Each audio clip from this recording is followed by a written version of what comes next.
Be be Fatima نہیں ہے، امام حسین نہیں ہے، جا کے روئے، نانا سے ساری باتیں کر ڈالی۔ حضرت امام زین العابدین رضی اللہ تعالیٰ عنہ، اللہ اکبر جل 62 ہجری کے اندر 57 سال کی عمر میں حضرت زینب رضی اللہ تعالیٰ عنہ کا تو وصال ہو گیا۔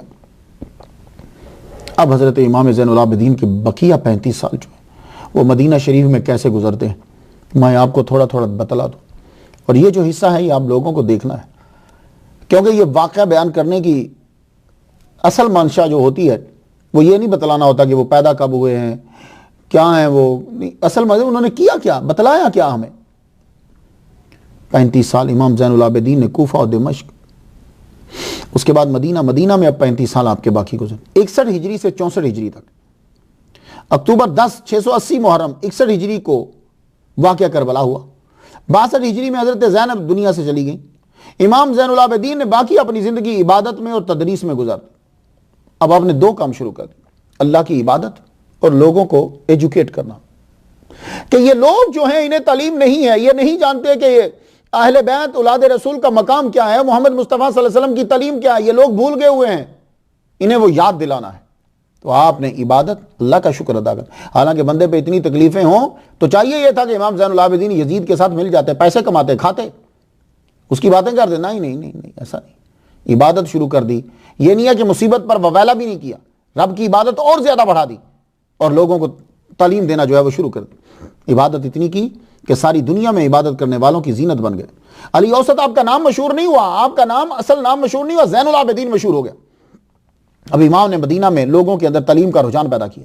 اس کے لیے سب سے پہلا کام آپ نے کیا کیا کہ آپ غلاموں کو خرید کر لاتے اور لا کر ان کو قرآن اور حدیث اور فقہ اور محمد مصطفیٰ صلی اللہ علیہ وسلم کی تعلیم اور وہی جو ہے وہ سکھاتے ان کو، غلاموں کو۔ نبی کا ادب کیا ہے، اخلاقیات کیا ہیں، یہ سب آپ کے غلام قرآن کے حافظ ہو گئے۔ عرب بھی آ کر سیکھتے، غلام بھی سیکھتے، سب کو بٹھا کے آپ سکھاتے، آپ کے غلام قرآن کے حافظ ہوتے۔ اور آپ نے قوم کو شور نہیں دیا، قوم کو شعور دیا ہے۔ ہمارے لیڈر قوم کو شور دیتے ہیں، ہمارے پیر قوم کو شور دے دیتے ہیں، نہیں، یہ انہوں نے، اس پیر نے قوم کو شعور دیا ہے۔ تو جب آپ قوم کو شعور دے دیتے ہیں تو پھر اور زیادہ ضرورت نہیں رہتی، وہ قوم پھر آپ کے میسج کو آگے پہنچاتی رہتی۔ تو قوم کو شعور دیا، اللہ اکبر جل شانہ، تو اتنا شعور دیا کہ وہ لوگ جنہوں نے یزید کی بیعت کر دی ان کو واضح ہو گیا ان پر کہ یزید کی بیعت کرنا جو ہے وہ توڑنا ضروری ہے۔ تو انہی لوگوں نے کہ جنہوں نے بیعت کی تھی 2 سال کے اندر انہوں نے یزید کی بیعت کو توڑ دی، اللہ اکبر جل شانہ۔ وہ لوگ جو امام حسین رضی اللہ تعالیٰ عنہ کے خروج کو بغاوت قرار دیتے تھے، کہنے کے حق بجانب ہو گئے کہ امام حسین نے صحیح کیا تھا، یہ شخص اس قابل ہی نہیں تھا کہ اس کی بیعت کی جاتی۔ کربلا کے 2 سال 10 مہینہ بعد مدینہ و مکہ کے لوگوں نے یزید کی بیعت کو توڑ دیا۔ تو یہ بات جو ہے وہ ثابت کرتی ہے کہ امام حسین کا جو سوچ تھی وہ بالکل صحیح تھی۔ اگر آپ کی سوچ صحیح نہیں تھی تو مجھے یہ بتائیے، مورخ بھی بتائے، مقرر بھی بتائے، سب بتائیں کہ 2 سال 10 مہینے کے بعد ان لوگوں نے بیعت، انہی لوگوں نے کیوں توڑی اس کی؟ کیا وہ پہلے بہت زیادہ نیک تھا تو بعد میں برا ہوا؟ نہیں، وہ تب بھی ویسا ہی تھا، لیکن امام حسین سمجھ گئے تھے، ان لوگوں کے اندر شعور بعد میں آیا۔ اب اس کو سمجھ لیجیے کہ اس نے کیا کیا۔ امام زین العابدین اس کی تعریف کیوں نہیں کر رہے، اس کی بیعت کیوں نہیں کر رہے؟ تو اللہ تعالیٰ نے دنیا کو دکھا دیا۔ سب سے پہلے واقعہ ہرہ ہے۔ امام زین العابدین علیہ السلام کی عمر 24 سال ہے۔ 26 اگست 683 کو مدینہ کے نزدیک مقام ہرہ کے اندر یزید نے اپنی فوج بھیج دی۔ حضرت عبداللہ ابن زبیر رضی اللہ تعالیٰ عنہ کی طاقت کو کچلنے کے لیے اس نے مسلم بن عقبہ مرسی کو بھیجا۔ اسی لیے مورخ جو ہیں وہ اس شخص کو مسلم بن عقبہ نہیں کہتے ہیں مصرف بن عقبہ ہے۔ اسے بھیج دیا، 12,000 کی فوج دے کر یزید نے بھیجا۔ مدینہ کے قریب جو ہے یہ ہرہ ایک جگہ کا نام ہے، وہاں پڑاؤ ڈال دیا، اور یزید نے یہ کہا کہ جب تمہارا قبضہ ہو جائے مدینہ کے اوپر تو 3 دن کے لیے مدینہ کا پورا علاقہ فوج کے اوپر مباح قرار دے دینا۔ یہ مباح کیا ہوتا ہے؟ یعنی فوج کے اوپر کوئی لا نہیں، جو چاہے فوج کرے۔ تو امام زہری فرماتے، جو بہت بڑے جج تھے بنو امیہ کے دور میں لیکن اہل بیت کی محبت رکھتے تھے، کہتے ہیں 700 معززین شہید ہوئے، 10,000 عوام کو قتل کر دیا گیا، اور وہاں صحابہ کی بیٹیاں بہویں بھی تھی، ان کی عزتیں لوٹ لی گئیں۔ اللہ اکبر جل شانہ۔ محمد مصطفیٰ صلی اللہ علیہ وسلم کی مسجد نبوی اس کے اندر گھوڑے باندھے گئے، 3 دن تک مسجد نبوی میں اذان نہیں ہوئی. یہ کس کی کھاتے میں ڈالو گے بھائی؟ کس کے کھاتے میں؟ مسجد میں گھوڑے باندھے گئے. اب میں ایک حدیث ان لوگوں کی نظر کرنا چاہتا ہوں جو یزید کو امیر المومنین کہتے ہیں. یہ بھی بخاری میں ہے، بخاری کی یہ حدیث شاید نظر میں نہیں آئی. وہ اول و جیشن والی حدیث آ گئی جبکہ اس کے اندر تاریخی طور پر ٹوٹلی خراب ہے.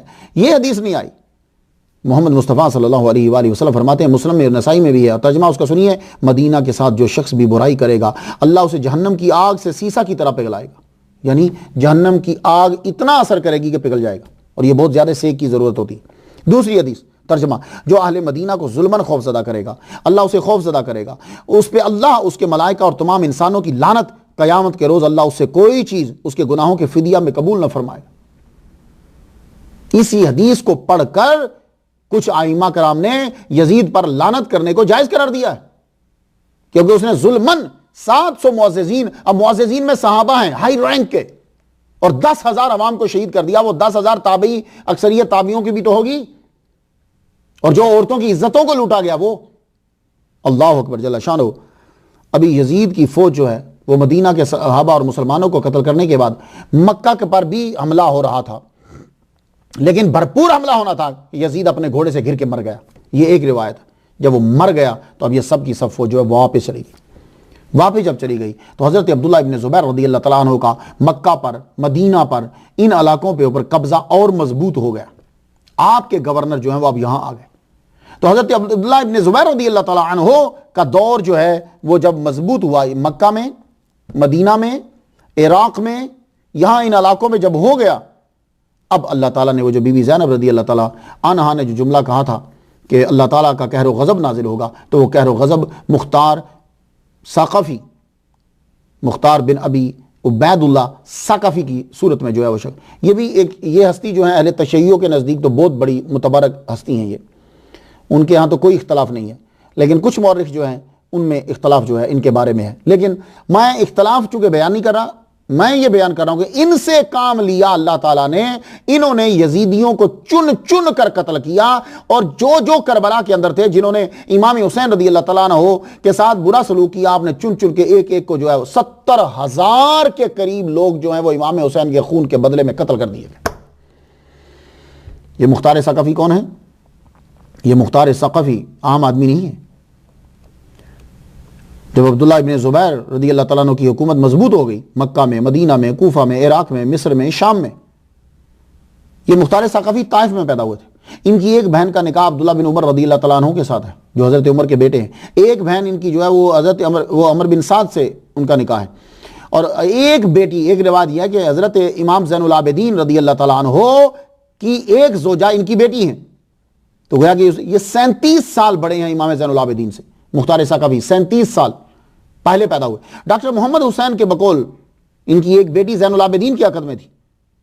تو مختار ثقفی کو ان کے ماموں سعد بن مسعود نے پالا جو مدینہ کے گورنر تھے. عبید اللہ بن زیاد نے ان کو گرفتار کر لیا. گرفتار کیا جب، تو حضرت عبداللہ بن عمر رضی اللہ تعالیٰ عنہ کی سفارش کے اوپر پریشر پر ان کو آزاد کیا گیا، کیونکہ ان کے گھر میں یہ برادرین لا لگتے ہیں مختار ثقفی عبداللہ بن عمر کے. 3 دن کے اندر اندر مختار ثقفی کوفے سے مکہ پہنچے اور عبداللہ بن زبیر کی فوج میں شامل ہو گئے. فوج میں شامل ہو کر انہوں نے شامیوں کو مارا تھا. کچھ عرصہ یہ یہاں رہے، یہاں رہنے کے بعد یہ پھر کوفہ چلا گئے. کوفے جب چلے گئے تو وہاں جا کے شیعان علی سے انہوں نے شیعان علی سے جب رابطہ کیا تو انہوں نے کہا کہ ہم لوگ بدلہ لیں گے امام حسین کے خون کا.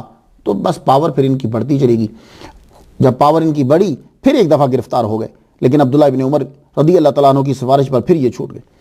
اب جب انہوں نے نعرہ لگایا کہ ہم امام حسین کے خون کا بدلہ لیں گے، تو عمر آپ کی اس وقت 62 یا 63 سال تھی.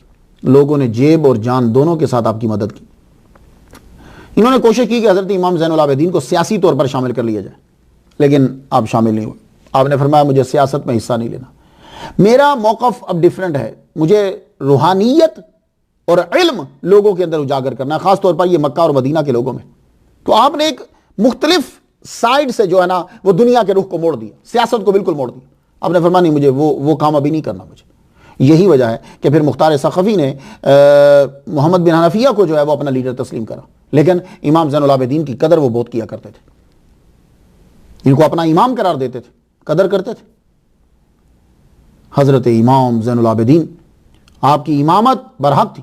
جب اس دور کے اندر مختار ثقفی جب بولے یا دوسرے لوگ جب بولے یا لوگوں کو شبہ ہو گیا کہ محمد بن حنفیہ امام حسین کے بعد امام ہیں، تو امام زین العابدین نے فرمایا نہیں، امامت تو میرے پاس ہی ہے. یہ مطلب نہیں کہ میں سیاست میں حصہ نہیں لے رہا تو امامت ہم سے چھن گئی، امامت میرے پاس ہی ہے. تو فیصلہ کون کرے گا؟ کہا چلیے مکہ چلتے ہیں، فیصلہ حجر اسود کرے گا. اللہ اکبر جل شانہ. تو اب یہاں دو روایت ہے کہ حجر اسود نے نکل کر گواہی دی، یا حجر اسود میں سے آواز آئی کہ امام حسین رضی اللہ تعالیٰ عنہ کے بعد ان کا جانشین جو ہے وہ امام زین العابدین ہے. یہی وجہ کہ پوری دنیا کو پھر تسلیم کرنا پڑا. امام زین العابدین علیہ السلام پڑھاتے، اخلاقیات سکھاتے، مناجات لوگوں کو سکھاتے، لوگوں کو قرآن اور حدیث کی تعلیم دیتے، لیکن کوفہ کی خبریں آپ تک متواتر پہنچتی رہتی. منہال آتے، آ کر بتاتے آج فلاں قتل کر دیا گیا، آج فلاں قتل کر دیا گیا، آج فلاں یزیدی مار دیا گیا. تو آپ ایک بات پوچھتے، کہتے منہال یہ حرملہ کی کوئی خبر ہے؟ حرملہ کی کوئی خبر ہے؟ تو یہ 683 سے لے کر 692 تک کا دور جو ہے نا، یہ امام زین العابدین کے لیے بڑا ایک ایسا دور ہے کہ جس کے اندر آپ نے یہ 9 سالہ دور بنتا ہے. 24 سال سے 33 سال کی عمر جو، اس میں آپ نے لوگوں کو تعلیم دی، اور اسی کے اندر ہی یزیدیوں کا جتنے بھی لوگ کربلا میں تھے امام حسین کو مارنے کے لیے، اللہ تعالیٰ نے سب کو سخت سزائیں دی. تو منہال سے ایک دن پوچھتے ہیں حرملہ کے بارے میں کچھ خبر دو. کہنے لگے امام آپ حرملہ کی آپ کو خبر یہ فکر کیوں، اس کا کیوں بولتے ہو؟ کہنے لگے، رو پڑے، آنکھوں سے آنسو. کہنے لگے جب میرے بابا علی اصغر کو لے کر گئے تھے نا پانی کے لیے، تو گودی میں اٹھایا ہوا تھا، تو یہ حرملہ جو تھا اس نے تیر مارا تھا. اور وہ تیر وہ ہوتا ہے کہ جو عام طور پر استعمال نہیں کیا جاتا، وہ گھوم کر چیز پر، آبجیکٹ کے اوپر اثر کرتا ہے اور کراس کر کے نکل جاتا ہے. اس ظالم نے وہ تیر مارا تھا اور وہ تیر گردن میں سے کراس کرتے ہوئے نکل گیا تھا، اور میرے ابا کے ہاتھوں میں خون ہی خون. اور آج بھی رباب جو ہے نا، ان کی گودی خالی ہے، وہ روز روتی ہیں اپنی خالی گودی کو دیکھ کے. میں اس لیے پوچھتا ہوں کہ حرملہ کی کوئی خبر نہیں آئی؟ امام صلی اللہ علیہ وسلم نے جب یہ پوچھا، منہال چلے گئے. دوسری بار جب آئے تو پھر آگے سارا واقعہ بتایا کہ حرملہ پکڑا گیا، حرملہ پکڑا گیا، اس کو قتل کر دیا گیا، اس کی گردن اڑا دی گئی، جلا دیا گیا. اور میں نے یہ جملہ مختار ثقفی کو جب بولا کہ حرملہ جو کے بارے میں وہ پوچھتے تھے، لگا اچھا پوچھتے تھے اس کے بارے میں؟ کہا ہاں. تو کہنے لگا پھر آج میں نے وہ کام کیا کہ جس سے امام زین العابدین بھی خوش ہو گئے. جاؤ آج اسی خوشی میں ہم روزہ رکھیں گے کہ ہمارے امام خوش ہوئے. یہ اس کا ایک جملہ نقل. مختار ثقفی کو قہر بنا کر اللہ تعالیٰ نے یزیدیوں پہ نازل کر دیا. عبید اللہ ابن زیاد، عمر بن سعد، شمر کے سر کاٹ کر محمد بن حنفیہ کے دربار میں بھیج دی، اور پھر امام زین العابدین کے دربار میں بھیجے. لیکن امام زین العابدین نے دیکھا تک نہیں. اللہ اکبر جل شانہ. لوگ